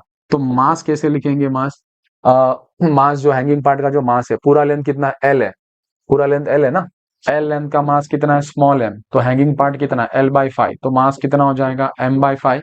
तो यहाँ पर मैं लिख दूंगा M/5, जी तो जी है, और ये हो जाएगा, ये होता है सी जी तक, सी जी तक, तो सेंटर से लेके यहाँ तक ये कितना L/10। तो ये कितना आ जाता है MgL, MgL/50, और ये आ जाएगा माइनस, क्यों माइनस आएगा, क्योंकि मैंने बोला था ना, रेफरेंस से मेजर करोगे नीचे की तरफ तो माइनस आ जाएगा। ये तुम्हारा इनिशियल आ गया। ओके।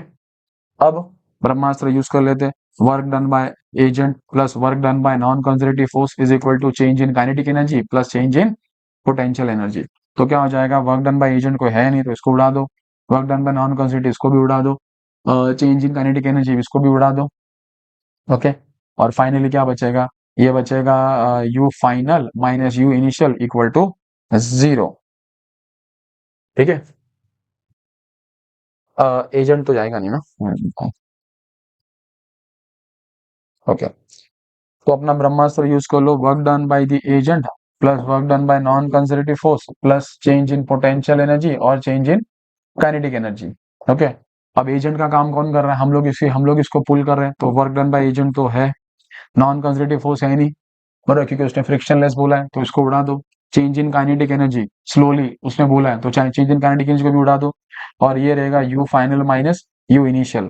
तो work done by external agent, U finally कितना हो जाएगा, पोटेंशियल यू फाइनल कितना हो जाएगा 0, और माइनस ऑफ इनिशियल कितना है, हैंगिंग पार्ट का MgL/50। तो ये वर्क डन फाइनली कितना आ जाएगा, MgL/50, ये तुम्हारा फाइनल आंसर। तो MgL/50 का है, इधर है। Okay.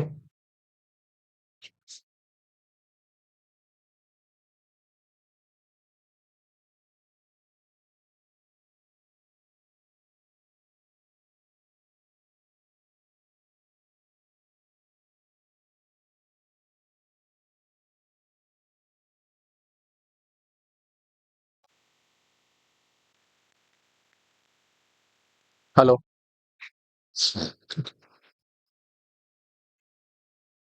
Okay, so next part है पावर का, और ये इंपॉर्टेंट पार्ट है। ठीक है, इसमें मैंने अच्छे खासे सम्स रखे हुए हैं। तो जनरली जो पावर का डेफिनेशन होता है वो क्या होता है, total work done upon total time taken होता है, that is work upon time. और वर्क को हम लोग change in kinetic energy by delta T भी लिख सकते हैं, मतलब जब भी पावर हमको इंटरवल में कैलकुलेट करना होता है तो वो अपना एवरेज पावर होता है। ओके। और अगर मुझे इंस्टेंटेनियस पावर निकालना है, यहाँ पर भी पावर दो टाइप के है, और एक तो है अपना एवरेज पावर और दूसरा इंस्टेंटेनियस पावर है। कभी भी हमको अगर इंस्टेंटेनियस पावर निकालना है तो मुझे क्या करना है, डेरिवेटिव से निकालना है। डेरिवेटिव से हमेशा कौन सा पावर मिलेगा, instantaneous power, that is dw/dt। यहाँ पर मैं बात कर रहा हूँ टोटल पावर की, इंडिविजुअल पावर की मैं बात नहीं कर रहा हूँ। और dw को मैं लिख सकता हूँ change in kinetic energy as well. और अगर मैं इसका वेक्टर नोटेशन में बात करूँ तो फोर्स इंटू वेलोसिटी आता है। ओके। अब अगर मैं पाइप के अंदर की, ये फ्लूइड मैकेनिक्स का थोड़ा पार्ट आता है। ठीक है। अगर मैं जो पाइप की अगर बात करूं तो पाइप से कितना पावर से पानी बाहर निकल रहा है समझो, अगर जो मूव कर रहा है वो वेलोसिटी v है, जो पाइप का जो क्रॉस सेक्शन एरिया है वो a है, तो पावर का फॉर्मूला जो है that is rho a v cube. कहाँ से आया, कैसे, अगर किसी को डाउट रहेगा तो कमेंट सेक्शन में मुझे जरूर बोलना, मैं तुमको इसका डेरिवेशन, इसका प्रूफ दे दूंगा। ठीक है, ये आता है फ्लूइड मैकेनिक्स से, नहीं समझ में आ रहा है तो मुझे पूछ लेना, मैं तुमको इसका प्रूफ अलग से दे दूंगा। अब इसके अंदर ए इंटू वी क्या होता है, तो ए इंटू वी जो होता है ना, ए इंटू वी, वो एक्चुअली होता है A into V, the area the velocity which the velocity with which a fluid flows through a given area is called as rate of flow, जिसको हम लोग डिस्चार्ज भी बोलते हैं। ओके, तो अगर अगर अगर अगर देखो अभी यहाँ पर दो केस है, बरोबर है। अगर मुझे डिस्चार्ज रेट ऑफ फ्लो अगर बढ़ाना है, बरोबर है, दो पाइप है या एक ही पाइप के अंदर मुझे उसका रेट ऑफ फ्लो अगर बढ़ाना है तो मुझे क्या करना पड़ेगा, तो और अगर मुझे सेम स्पीड रखना है, दो अलग अलग पाइप है और मैं चाहता हूं कि अगर दोनों पाइप के अंदर अगर स्पीड जो है फ्लूइड का वो अगर सेम है, तो मैं पावर का रिलेशन उसके साथ क्या होगा। ठीक है, तो यहाँ पर देखो जनरल फॉर्मूला अगर मैं बात करूं, it is rho A V cube. अगर मैं मल्टीप्लाई डिवाइड बाय ए कर दूं, A square multiply divide by A square कर दूं, तो ये पूरा क्या हो जाएगा, ए क्यूब हो गया। ए स्क्वायर से क्यों किया, क्योंकि यहाँ पर मुझे एरिया सेम रखना है, तो यहाँ पर डेंसिटी तो कांस्टेंट है, एरिया भी कांस्टेंट है, तो यहाँ पर देखो पावर डायरेक्टली प्रोपोर्शनल टू किसका आ गया, ये रेट आ गया ना, इट इज रेट का क्यूब। मतलब अगर मुझे same cross section area pipe के अंदर अगर मुझे रेट बढ़ाना है, समझो रेट को अगर मुझे 2 टाइम्स करना है, तो मुझे पावर क्या करना पड़ेगा, 8 टाइम्स बढ़ाना पड़ेगा। आई बात समझ में। और यहाँ पर देखो अगर मैं पावर की बात करूं तो पावर होता है रो ए वी का क्यूब। तो अगर मैं एक वी निकाल लूं इसके अंदर से, ओके, तो ये हो जाएगा वी स्क्वेयर इंटू वी। आई बात समझ में। अब ये पूरा टर्म को अगर मैं कौन है ना, ये जो पूरा टर्म है, ठीक है, एक सेकंड ना, हाँ यहाँ पर, ठीक है, वी और ये वी स्क्वायर और ए इंटू वी, ये पूरा टर्म क्या डेंसिटी कांस्टेंट है। और अगर मैं चाहता हूं कि पाइप के अंदर जो फ्लूइड फ्लो हो रहा है या दो अलग अलग पाइप के अंदर जो फ्लूइड फ्लो हो रहा है वो सेम वेलोसिटी से फ्लो हो, और अगर मुझे रेट बढ़ाना है, तो उस केस में पावर क्या रहेगा, डायरेक्टली प्रोपोर्शनल टू रेट होगा। आई बात समझ में, ये क्लियर हुआ। तो अगर वेलोसिटी सेम है तो उस केस में स्पीड सेम है, ठीक है, फ्लूइड का स्पीड अगर सेम है तो उस केस में power directly proportional to rate रहेगा। और अगर क्रॉस सेक्शन एरिया सेम है पाइप का, तो उस केस में पावर होगा क्यूब के रेट के रेट के क्यूब के बराबर। ओके, चलो आगे बात करते हैं। देखो क्या बोल रहा है, अब pump is required to lift 800 KG of water per minute. तो पहले 800 KG of water per minute बोल रहा है, मतलब ये क्या दिया इसने, delta m by delta t दिया है, और ये 800 केजी दिया है पर मिनट बोल रहा है, तो उसको मैं डिवाइड बाय 60 कर देता हूँ, सेकंड्स पहले से कन्वर्ट कर देता हूँ।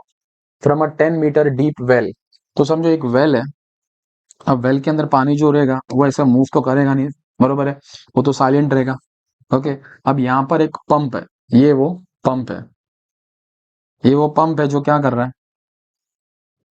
पंप क्या कर रहा है, इस वेल में से पानी निकाल रहा है, बरोबर है, और बाद में वही पानी डिलीवर कर रहा है कितना स्पीड से, and ejecting, it is ejecting with a speed of 20 metre per second. The required power, ठीक है, तो ये पंप का कितना पावर होना चाहिए ताकि ये 10 मीटर डीप, अभी ठीक है, तो रेफरेंस में ये पकड़ लेता हूँ, बरोबर है, ये कितना डीप है, 10 मीटर, ठीक है। इस पंप का कितना पावर होना चाहिए ताकि ये 10 मीटर डेप्थ में, डीप है ना, 10 मीटर डीप जो एक वेल है उससे पानी निकाल के वी वेलोसिटी से, that is 20 metre per second velocity से ये इजेक्ट करे।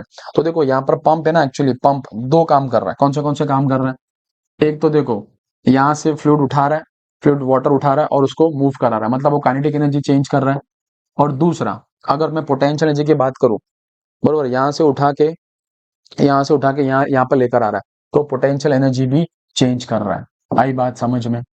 ओके, तो अगर मैं काइनेटिक एनर्जी की बात करूं तो initial kinetic energy final minus kinetic energy initial, finally कितना है, हाफ एम वी स्क्वायर आ गया, बरोबर है, माइनस इनिशियल कितना रहेगा, 0, क्योंकि यहाँ पर इनिशियल क्या है, ये रेस्ट पे है। और अगर पोटेंशियल एनर्जी फाइनल की बात करूं तो potential energy final minus initial, final potential की बात करूं तो पानी यहाँ पर लेकर आए सेम लेवल पे, तो ये हो गया 0। और अगर इनिशियल की बात करूं तो इनिशियल की ये होगा माइनस एम जी एच, तो माइनस और माइनस कितना हो जाएगा, प्लस, तो प्लस एम जी एच, तो ये फॉर्मूला कितना हो जाएगा, half m v square plus m g h. ये आ गया मेरे को वर्क डन, लेकिन वो क्या पूछ रहा है, पावर पूछ रहा है। तो मुझे मालूम है पावर क्या होता है, पावर होता है वर्क बाय टाइम, तो ये फॉर्मूला कितना हो जाएगा, वर्क बाय टाइम ना, तो ये हो जाएगा 1/t bracket of half m v square plus m g h, ये तो मैं कॉमन ले सकता हूँ, एम कॉमन ले लो, m/t bracket of half v square plus g into h. Okay, अब m/t देखो, m/t हमको यहाँ पर दिया हुआ है 800/60, तो अगर मैं वैल्यूज पुट कर देता हूँ तो ये हो जाएगा 800/60 ब्रैकेट ऑफ हाफ ये हो जाएगा 20 का स्क्वायर प्लस जी की वैल्यू 10, हाइट की वैल्यू 10। तो फाइनली इसको अगर मैं सॉल्व करूं तो ये हो जाएगा 800/60 इंटू ये 400 हो गया, ये हो गया 400, 2 से डिवाइड मारो तो कितना हो जाएगा 200 प्लस ये हो गया 100, तो ये टोटल हो जाएगा कितना 300। तो ये से कैंसिल हो गया, 6 1 जा 6 5 जा और 5 8 जा 40 और ये 3 0 बराबर है। तो 4000 वैट आ जाता है। आई बात समझ में? ओके ओके, चलो नेक्स्ट हम देखते हैं। यहाँ पर देखो, power supplied to a particle of mass 2 kg varies with power 3t² by 2। तो पहले मैं पावर को लिख लेता हूँ।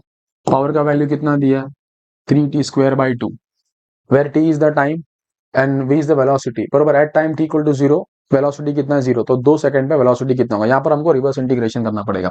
देखो पावर का फॉर्मूला क्या होता है, dw/dt, ठीक है, और ये मैंने बोला it is dk/dt, change in kinetic energy. तो 3t² by 2 आ गया।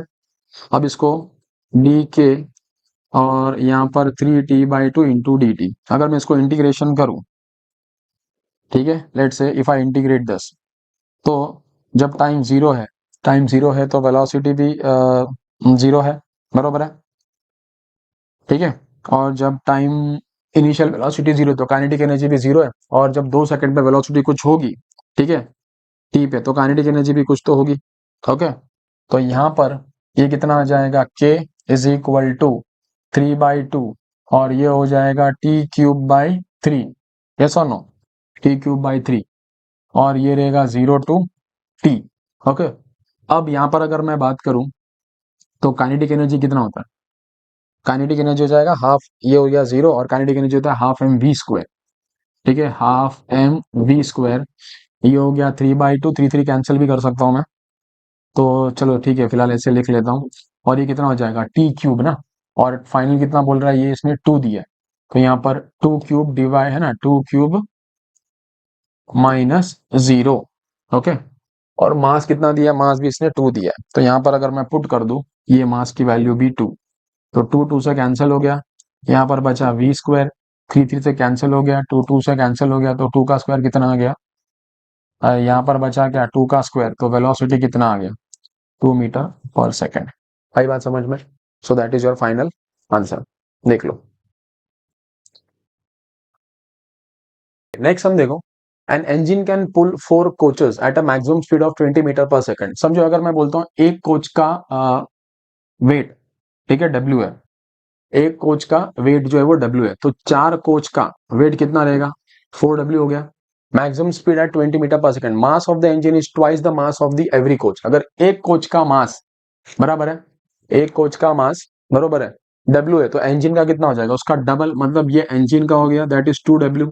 और इंजन का जो पावर है वो उसके फोर्स से डेवलप होगा, तो फोर्स, इंजन का जो फोर्स है, समझो मैंने बोला हुआ FE करके।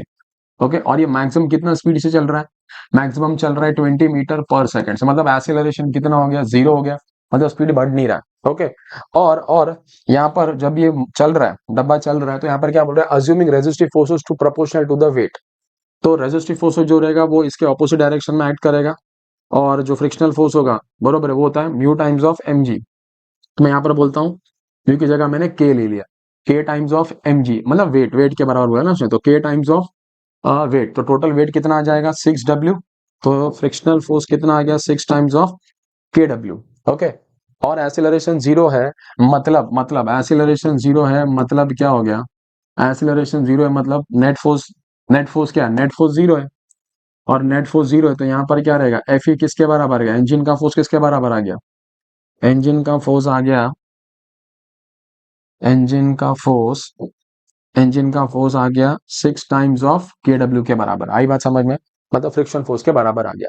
ओके, अब वो क्या बोल रहा है, assume approximate maximum speed of the engine when it pools 12 and 6 coaches. मुझे एक चीज बताओ, देखो पावर अगर मैं निकालने जाऊं, पावर, ठीक है, पावर क्या होता है, force of the engine into velocity, बरोबर है, वेलोसिटी कितना है 20 है, तो ये कितना हो जाएगा 6 kW इंटू V। अरे आई बात समझ में, 6 kW इंटू तो ये हो जाएगा वी बराबर ना। अब मुझे बताओ पावर, देखो इंजन जो है बराबर, अब तुम पीछे 4 डब्बे लगाओ चाहे 12 डब्बे लगाओ, चाहे तुम कितने डब्बे बोले उसने, 6 डब्बे लगाओ, इंजन का पावर तो कांस्टेंट ही रहेगा। ठीक है, तो यहां से पावर का अगर मैं फॉर्मूला पूछूं, ठीक है, पावर का फॉर्मूला अगर मैं कितने डब्बे लगा रहा हूँ पीछे, 12 डब्बे, तो 12 डब्बे अगर मैं पूछूं तो उस टाइम पे पावर क्या रहता है, फोर्स इंटू वेलोसिटी। तो इनका 12, 12 कोचेस का कितना हो गया 12 डब्ल्यू, और प्लस इंजन का 2 डब्ल्यू, तो कितना हो जाएगा 14। तो ये हो जाएगा 14 के डब्ल्यू इंटू ये स्पीड कितना रहेगा V1, पावर तो कांस्टेंट रहेगा। और जब मैं पीछे 6 कोचेस लगा रहा हूं तो एक कोच का वेट W है, बराबर है कि नहीं, मास W है, तो 6 कोचेस का कितना हो जाएगा 6W हो जाएगा। और प्लस इंजन का पकड़ लो, मतलब ये कितना हो जाएगा 8 kW, और तब ये मूव करेगा V2 से, बराबर है। तो मैं तीनों को इक्वेट कर सकता हूँ क्या, तीनों को मैं इक्वेट कर सकता हूँ। तो यहाँ पर मैं ऐसे बोल सकता हूँ कि 6 kW इंटू वी, ठीक है, is equal to 14 kW into V1, और ये आ जाएगा 8 kW इंटू V2। अब यहाँ पर अगर मैं बात करूँ तो ये kW, पहले इसको इसको ले लेते हैं, तो kW कौन, ये कैंसल आउट हो गया। अब 6 इंटू वी कितना है 20 है, और ये 14 इंटू V1। और अगर मैं इसकी इसकी बात करूं, इसको और इसको अगर मैं बात करूं, तो kW और kW कैंसल आउट हो जाएगा, और यहाँ पर कितना आ जाएगा 6 into v is equal to 8 into V2। तो यहाँ 6 इंटू, यहाँ पर V की जगह मैं क्या डाल देता हूँ 20 डाल देता हूँ। ओके, तो दिस विल कम टू 20।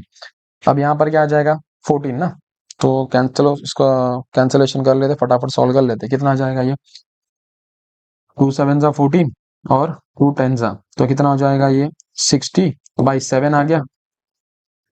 और यहाँ पर कितना हो जाएगा 2 4 जा 8, 2 10 जा 20, 2 3 जा 6, सॉरी 2 2 जा 4, और 2 3 जा 6, तो ये कितना आ जाएगा 30/2 V2। तो एक तो हो गया 15, 15 वाले दो ऑप्शन है, एक ए भी है और एक डी भी है। तो V2 कितना आ गया, V2 आ गया 15 मीटर पर सेकेंड। और इसकी बात करूं तो 7 9 जा, ठीक है, 9 7 नहीं 7 8 जा 56, 8.5 समथिंग ये वाला, बरोबर है। तो ये तुम्हारा V1 कितना आ गया 8.5 मीटर पर सेकंड, और ये भाई बात समझ में, तो ये तुम्हारे पावर के न्यूमेरिकल्स है। ओके।